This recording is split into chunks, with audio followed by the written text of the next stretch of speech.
ग्रामीण कथाकार शंकर पाटलांची खेळखंडोबा नावाची कथा तुम्हाला आठवतीये का?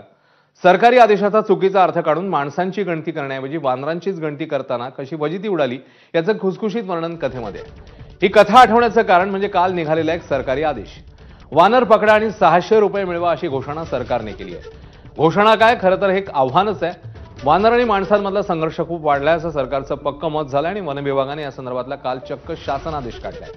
माकडं पकडणाऱ्या योजनेसाठीच्या अटी आणि नियम पाहिले तर तुम्ही तोंडात बोटं घालाल। आधीच माकड हे माणसापेक्षा चपळ आणि क्षणात उंचावर चढणारं, त्यातच ते प्रतिकारासाठी हल्लाही करणारं। तरी ते वन विभागाला गाय किंवा इतर प्राण्यांसारखं गरीब का वाटतंय असा प्रश्न आहे। तर माकडांचा उपद्रव कमी करण्यासाठी सरकारने काय GR काढलाय ते पाहूया।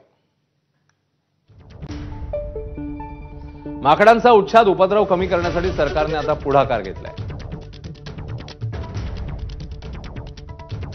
माकड वानर पकडणाऱ्या अनुभवी लोकांना मानधन देण्यात येणार आहे।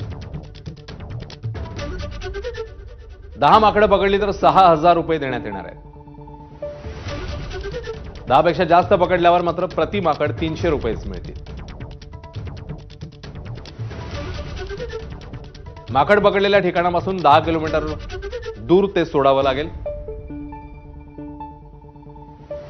माकड दूर सोडण्यासाठी 1000 रुपयांचा प्रवास भत्ता देखील मिळेल। प्रत्येक माकड पकडतानाचे व्हिडिओ शूटिंग हे सक्तीचं आहे। पकडलेल्या प्रत्येक माकडाचा वानराचा फोटो काढणं हेही सक्तीचं आहे। माकड जंगलात सोडल्यावर मुक्तता प्रमाणपत्र तयार करावं।